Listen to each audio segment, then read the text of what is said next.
बहुत सारे लोग ऐसे हैं जो कि 8वीं पास हैं, इंटरमीडिएट पास हैं और कहीं न कहीं अपने ज़िले में जो है काम करना चाहते हैं।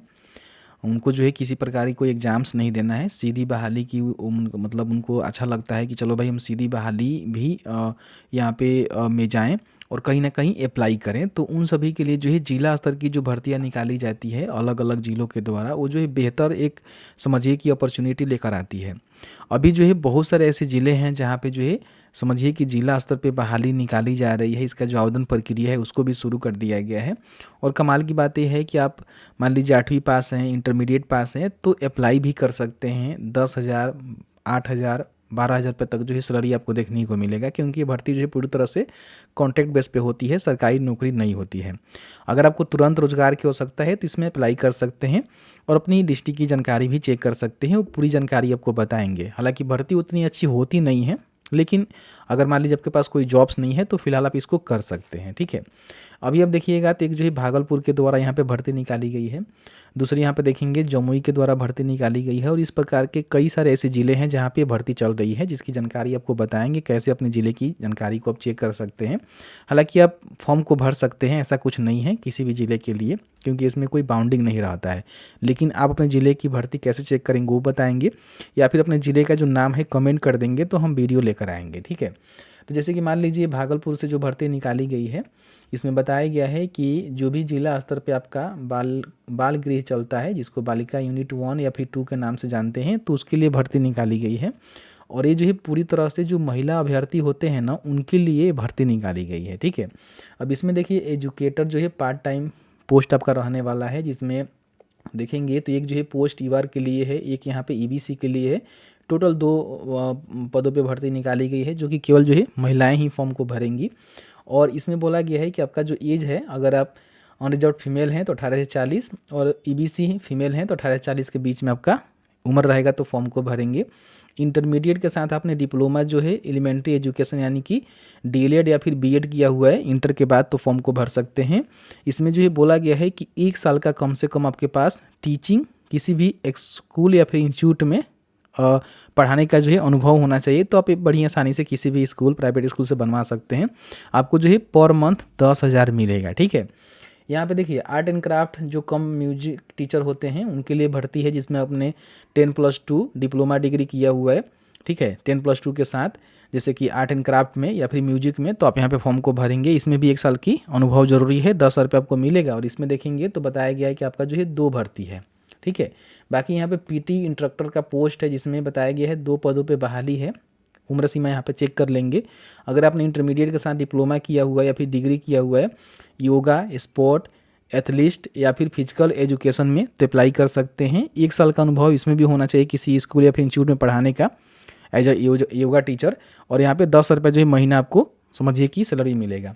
देखिए कुक का पोस्ट है, इसमें देखेंगे तो 4 पदों पे बहाली है। किस कैटेगरी में कितनी भर्ती है? फीमेल के लिए है, रसोइया का। इसमें उम्र सीमा भी देख सकते हैं, 8वीं पास हैं तो फॉर्म को भरेंगे। 1 साल कम से कम अनुभव आपके पास होनी चाहिए स्कूल और इंस्टीट्यूट में रसोइया के रूप में काम करने का। तो ये भी सर्टिफिकेट आप बढ़िया आसानी से ले सकते हैं। 9,930 रुपया प्रति महीना आपको मिलेगा। हेल्पर कम नाइट वॉचमैन का पोस्ट है, 8वीं पास है। इसमें जो है देखेंगे 4 वैकेंसीज है। कार्य अनुभव आपके पास है तो आप यहाँ पे फॉर्म को भर सकते हैं। इसमें 7,944 रुपया महीना मिलेगा, जो कि नाइट गार्ड की पोस्ट है। बाकी यहाँ पे हाउस कीपर का भी पोस्ट है, स्वीपर का, ठीक है। इसमें देखेंगे 2 भर्ती है और 8वीं पास है और कार्य अनुभव अनिवार्य नहीं है। मतलब इसमें देखिए अनुभव जिसमें नहीं है उसमें नहीं बोला गया है, बाकी जिसमें है उसमें तो कम से कम देना पड़ेगा, लेकिन दोनों पोस्ट में नहीं है। इसमें भी देखेंगे 7,944 रुपये आपको प्रति महीना मिलेगा, ठीक है। बाकी यहाँ पे देखिए केयर कम वोकेशनल इंस्ट्रक्टर का पोस्ट है, जिसमें बोला गया है कि आपने मैट्रिकुलेशन किया हुआ है और आप इसके बाद जो है जो ट्रेनिंग होता है, हैंडीक्राफ्ट होता है, मोबाइल रिपेयरिंग या फिर basic computer skill like data entry etc आपके पास है, तो फॉर्म को भर सकते हैं। 1 साल का जो है मैक्सिमम मिनिमम आपके पास अनुभव होनी चाहिए। 9,930 रुपये आपको प्रति महीना मिलेगा, ठीक है।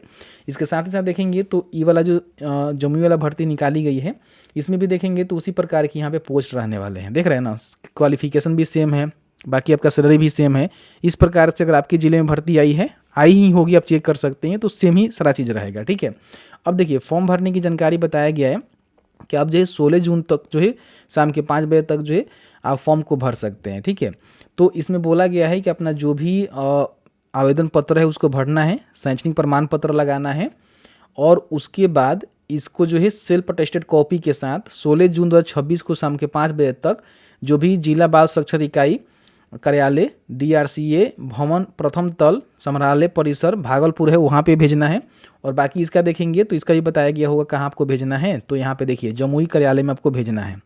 ये जो है 15/6 तक आपका फॉर्म फिलअप होगा। देख रहे हैं ना, दोनों का अलग अलग डेट यहाँ पे आपको देखने को मिल जा रहा है, तो देख लीजिएगा। बाकी यहाँ बताया गया है कि आपका जो उम्र की गणना है 1/5/2026 के आधार पे किया जाएगा और आवेदन पत्र भेजने के क्रम में, ठीक है, लिफाफे के ऊपर आपको मोटे अक्षर में बाल गृह बालिका यूनिट 1 या फिर 2 में नियोजन हेतु आवेदन पत्र और विज्ञापन संख्या पद का नाम आपको उल्लेखित करना पड़ेगा जो लिफाफा भेजेंगे। अब इसमें देखिए बोला गया है कि आप जो है भागलपुर के पते पे स्पीड पोस्ट या फिर रजिस्टर्ड डाक हाथों हाथ भेज सकते हैं। आपके पास 3 ऑप्शन है, स्पीड पोस्ट कर दीजिए, रजिस्टर्ड पोस्ट कर दीजिए, नहीं तो हाथों हाथ भी ले आकर आप जमा कर सकते हैं, कोई भी दिक्कत नहीं है। देख रहे हैं ना, बताया गया है कि केंद्र अथवा राज्य सरकार द्वारा मान्यता प्राप्त पंजीकृत वैध संस्थान अथवा नीति आयोग पर पंजीकृत गैर सरकारी संस्थाओं द्वारा सशस्त्र प्रकार के कार्यालय ज्ञापन एवं दिनांक के निर्गत अनुभव प्रमाण पत्र ही मान्य होगा। मतलब कि अनुभव प्रमाण पत्र के बारे में बात बोला गया है, तो इसको चेकआउट कर लेंगे, ठीक है। बाकी यहाँ पे और भी कई सारी जानकारी दिया गया है कि इसमें आपका इंटरव्यू होगा, जैसे कि इंटरव्यू की तिथि आवेदन पत्र के साथ संलग्न सभी प्रमाण पत्र एवं प्रमाण पत्र की मूल प्रति सत्यापन के लिए लाना आपको पड़ेगा। जब आपका इंटरव्यू में बुलाया जाएगा तो आपको ओरिजिनल डॉक्यूमेंट और फोटो कॉपी भी लेकर जाना होगा।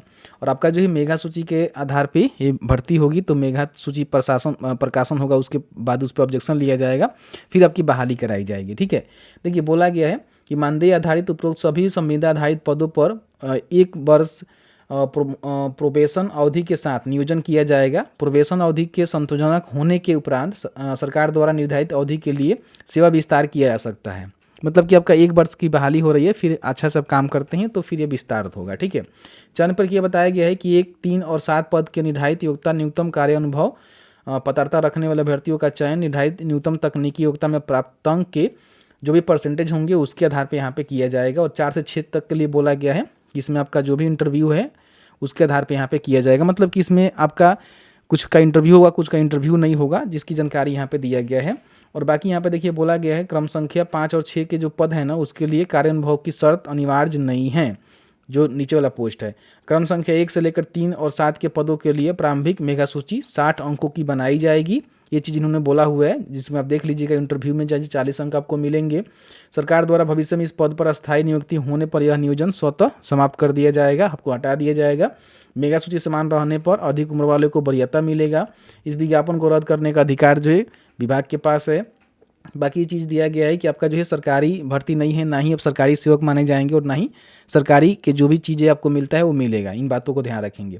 बाकी नीचे आएंगे तो ये वाला जो इन्होंने फॉर्म दिया हुआ है, आवेदन फॉर्म जिसको भरना होगा, कौन से पोस्ट के लिए अप्लाई कर रहे हैं, विज्ञापन संख्या क्या है, नेम लिखेंगे, पूरी इन्फॉर्मेशन भरेंगे और यहाँ पे अपना जो भी फोटो वगैरह उसको चिपकाएंगे और यहाँ पे अपना जो भी क्वालिफिकेशन की जानकारी है, अनुभव की जानकारी है उसको लगाएंगे, तिथि स्थान लिखेंगे, आवेदक का यहाँ पे सिग्नेचर होगा और बड़ी आसानी से जो भी अपना रिलेवेंट डॉक्यूमेंट है उसको लगाकर इनके कार्यालय में हाथों हाथ या फिर आप चाहें तो रजिस्टर पोस्ट, स्पीड पोस्ट के माध्यम से सेंड कर दीजिएगा।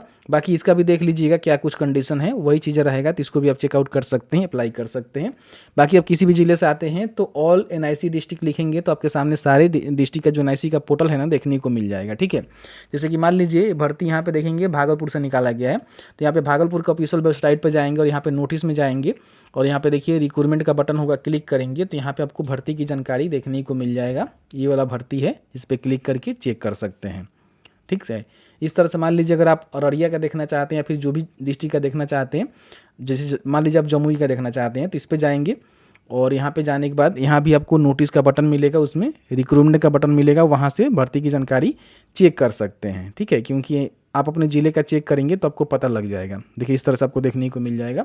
तो सारे ज़िले का लिंक आपको यहाँ पे उमेश चौक भी देखने को मिल जाएगा। फिर ऑल NIC पोर्टल लिखेंगे, जैसे कि ऑल, ठीक है, यहाँ पे लिखेंगे ऑल NIC पोर्टल, तो आपके सामने ये वाला जो वेबसाइट मिलेगा, ओपन करके सारे डिस्ट्रिक्ट का यहाँ पे वेबसाइट आपको देखने को मिलेगा, ओपन करके चेक करके अप्लाई कर सकते हैं। वीडियो अच्छा लगा है, वीडियो को लाइक करेंगे, शेयर करेंगे और आपके मन में कोई भी सवाल है तो हमें ज़रूर बताएंगे। Thank you very much.